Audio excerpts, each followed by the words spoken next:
This is A Strange Story by Edward Bulwer Lytton, read by Timothy Hurley.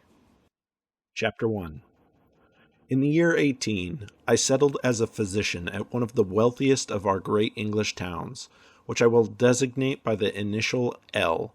I was yet young, but I had acquired some reputation by a professional work, which is, I believe, still amongst the received authorities on the subject of which it treats.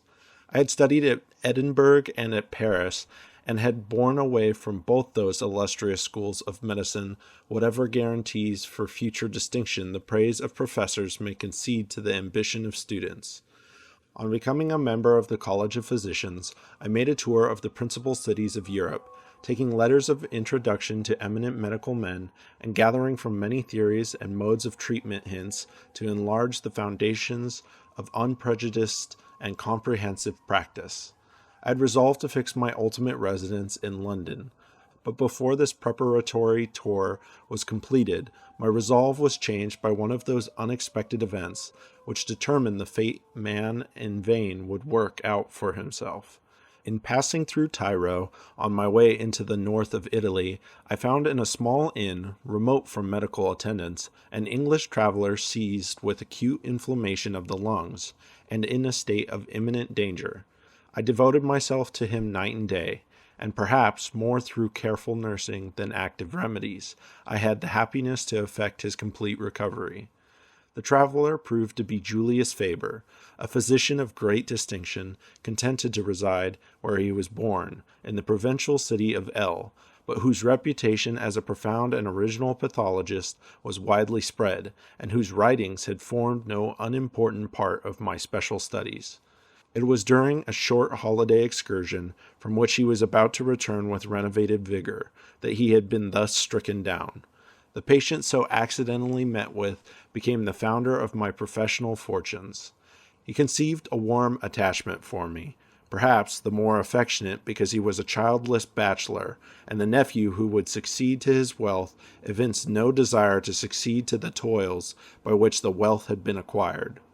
Thus, having an heir for the one, he had long looked about for an heir to the other, and now resolved on finding that heir in me. So when we parted, Dr. Faber made me promise to correspond with him regularly, and it was not long before he disclosed by letter the plans he had formed in my favor. He said that he was growing old. His patience was beyond his strength. He needed a partner. He was not disposed to put up to sale the health of patients whom he had learned to regard as his children. Money was no object to him, but it was an object close at his heart that the humanity he had served and the reputation he had acquired should suffer no loss in his choice of a successor. In fine, he proposed that I should at once come to L as his partner, with the view of succeeding to his entire practice at the end of 2 years, when it was his intention to retire. The opening into fortune thus afforded to me was one that rarely presents itself to a young man entering upon an overcrowded profession, and to an aspirant less allured by the desire of fortune than the hope of distinction, the fame of the physician who thus generously offered to me the inestimable benefits of his long experience and his cordial introduction was in itself an assurance that a metropolitan practice is not essential to a national renown. I went then to L, and before the 2 years of my partnership had expired, my success justified my kind friend's selection, and far more than realized my own expectations. I was fortunate in effecting some notable cures in the earliest cases submitted to me, and it is everything in the career of a physician when good luck wins betimes for him that confidence which patients rarely accord except to lengthened experience. To the rapid facility with which my way was made, some circumstances apart from professional skill probably contributed. I was saved from the suspicion of a medical adventurer by the accidents of birth and fortune.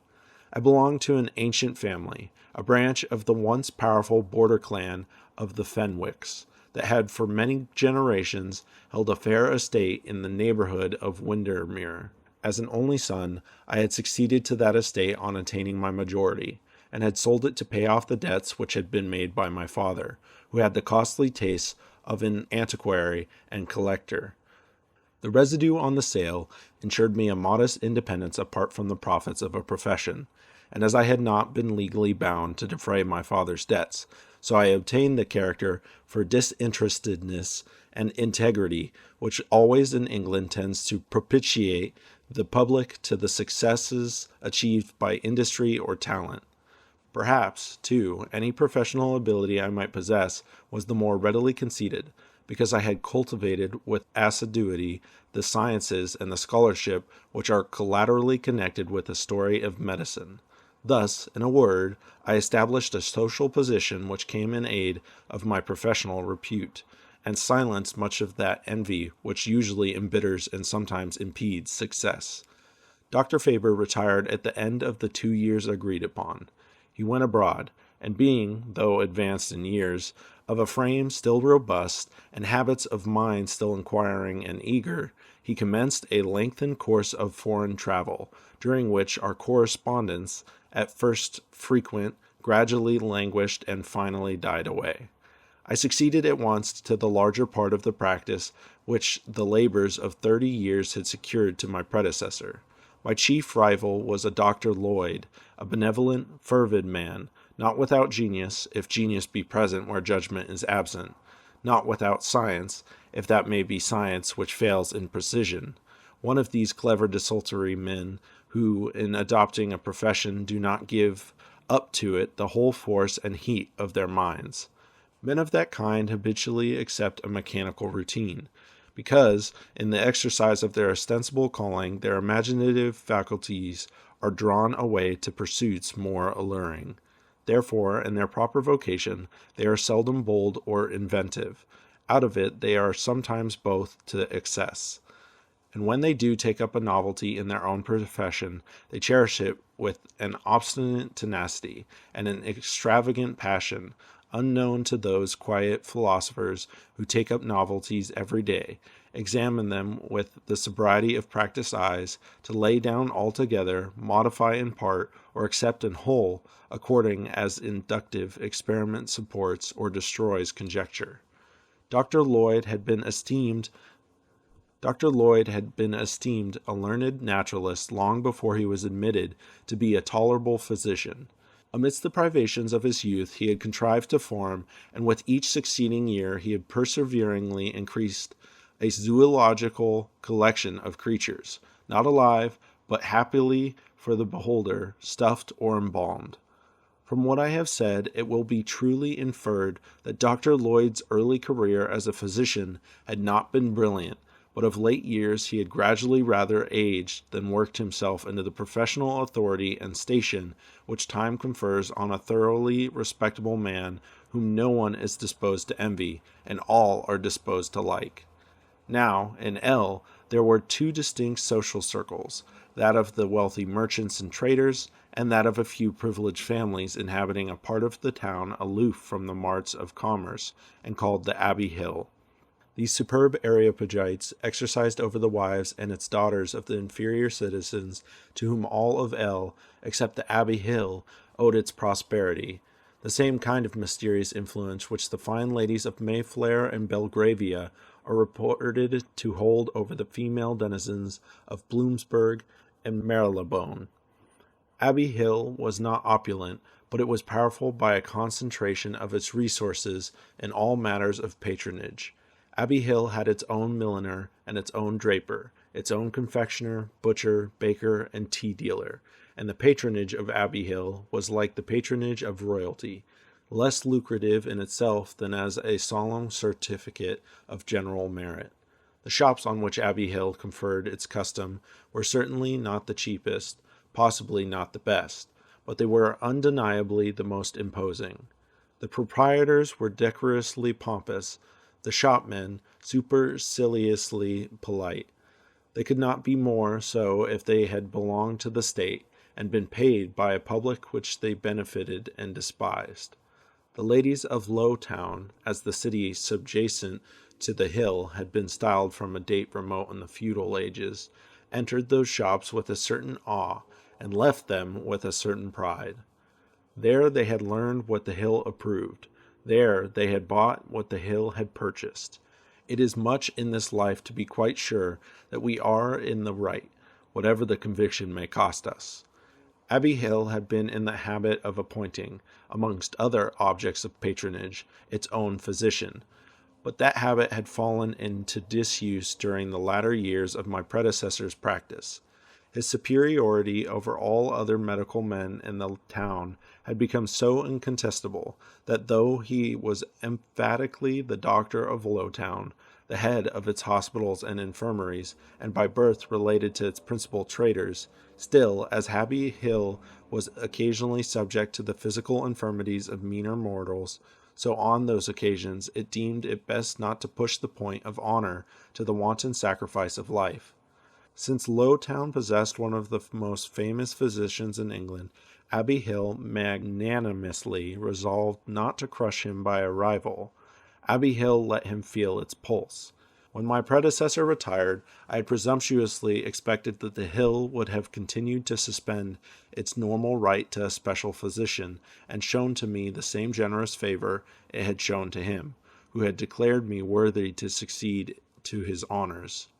I had the more excuse for this presumption because the Hill had already allowed me to visit a fair proportion of its invalids, had said some very gracious things to me about the great respectability of the Fenwick family, and sent me some invitations to dinner, and a great many invitations to tea. But my self-conceit received a notable check. Abbey Hill declared that the time had come to reassert its dormant privilege. It must have a doctor of its own choosing, a doctor who might indeed be permitted to visit Lowtown from motives of humanity or gain, but who must emphatically assert his special allegiance to Abbey Hill by fixing his home on that venerable promontory. Miss Brabazon, a spinster of uncertain age but undoubted pedigree, with small fortune but high nose, which she would pleasantly observe was a proof of her descent from Humphrey Duke of Gloucester, with whom, indeed, I have no doubt, in spite of chronology, that she very often dined, was commissioned to inquire of me diplomatically, and without committing Abbey Hill too much by the overture, whether I would take a large and antiquated mansion, in which abbots were said to have lived many centuries ago, and which was still popularly styled Abbot's house, situated on the verge of the hill, as in that case the hill would think of me. "It is a large house for a single man, I allow," said Miss Brabazon candidly, and then added with a sidelong glance of alarming sweetness, "but when Dr. Fenwick has taken his true position, so old a family, amongst us, he need not long remain single, unless he prefer it." I replied with more asperity than the occasion called for, that I had no thought of changing my residence at present, and if the Hill wanted me, the Hill must send for me. 2 days afterwards, Dr. Lloyd took Abbott's house, and in less than a week was proclaimed medical adviser to the Hill. The election had been decided by the fiat of a great lady, who reigned supreme on the sacred eminence, under the name and title of Mrs. Colonel Pointz. "Dr. Fenwick," said this lady, "is a clever young man and a gentleman, but he gives himself airs. The Hill does not allow any airs but its own. Besides, he is a newcomer. Resistance to newcomers, and indeed to all things new, except caps and novels, is one of the bonds that keeps old established societies together. Accordingly, it is by my advice that Dr. Lloyd has taken Abbott's house. The rent would be too high for his means if the Hill did not feel bound in honor to justify the trust he has placed in its patronage. I told him that all my friends, when they were in want of a doctor, would send for him. Those who are my friends will do so. What the Hill does, plenty of common people down there will do also. So that question is settled." And it was settled. Dr. Lloyd, thus taken by the hand, soon extended the range of his visits beyond the Hill, which was not precisely a mountain of gold to doctors, and shared with myself, though in a comparatively small degree, the much more lucrative practice of Lowtown. I had no cause to grudge his success, nor did I, but to my theories of medicine his diagnosis was shallow, and his prescriptions obsolete. When we were summoned to a joint consultation, our views as to the proper course of treatment seldom agreed. Doubtless he thought I ought to have deferred to his seniority in years, but I held the doctrine which youth deems a truth, and age a paradox, namely, that in science the young men are the practical elders, inasmuch as they are schooled in the latest experiences science has gathered up, while their seniors are cramped by the dogmas they were schooled to believe when the world was some decades the younger. Meanwhile, my reputation continued rapidly to advance. It became more than local. My advice was sought even by patients from the metropolis. That ambition, which, conceived in early youth, had decided my career and sweetened all its labors, the ambition to take a rank and leave a name as one of the great pathologists to whom humanity accords a grateful, if calm, renown, saw before it a level field and a certain goal. I know not whether a success far beyond that usually attained at the age I had reached served to increase, but it seemed to myself to justify the main characteristic of my moral organization, intellectual pride. Though mild and gentle to the sufferers under my care, as a necessary element of professional duty, I was intolerant of contradiction from those who belonged to my calling, or even from those who, in general opinion, opposed my favorite theories. I had espoused a school of medical philosophy severely rigid in its inductive logic. My creed was that of stern materialism.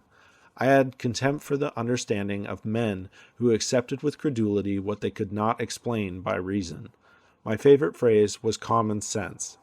At the same time, I had no prejudice against bold discovery, and discovery necessitates conjecture, but I dismissed as idle all conjecture that could not be brought to a practical test. As in medicine, I had been the pupil of Broussais, so in metaphysics I was the disciple of Condillac. I believed with that philosopher that all our knowledge we owe to nature, that in the beginning we can only instruct ourselves through her lessons, and that the whole art of reasoning consists in continuing as she has compelled us to commence. Keeping natural philosophy apart from the doctrines of revelation, I never assailed the last, but I contended that by the first no accurate reasoner could arrive at the existence of the soul as the third principle of being equally distinct from mind and body. That by a miracle man might live again was a question of faith and not of understanding. I left faith to religion, and banished it from philosophy. How define with a precision to satisfy the logic of philosophy what was to live again? The body? We know that the body rests in its grave till by the process of decomposition its elemental parts enter into other forms of matter. The mind? But the mind was as clearly the result of the bodily organization as the music of the harpsichord is the result of the instrumental mechanism. The mind shared the decrepitude of the body in extreme old age, and in the full vigor of youth a sudden injury to the brain might forever destroy the intellect of a Plato or a Shakespeare. But the third principle, the soul, the something lodged within the body, which yet was to survive it. Where was the soul hidden out of the ken of the anatomist? When philosophers attempted to define it, were they not compelled to confound its nature and its actions with those of the mind? Could they reduce it to the mere moral sense, varying according to education, circumstances, and physical constitution? But even the moral sense in the most virtuous of men may be swept away by a fever. Such at the time I now speak of were the views I held, views certainly not original nor pleasing, but I cherished them with as fond a tenacity as if they had been consolatory truths of which I was the first discoverer. I was intolerant to those who maintained opposite doctrines, despised them as irrational, or disliked them as insincere. Certainly, if I had fulfilled the career which my ambition predicted, become the founder of a new school in pathology, and summed up my theories in academic lectures, I should have added another authority, however feeble, to the sects which circumscribe the interests of man to the life that has its close in his grave.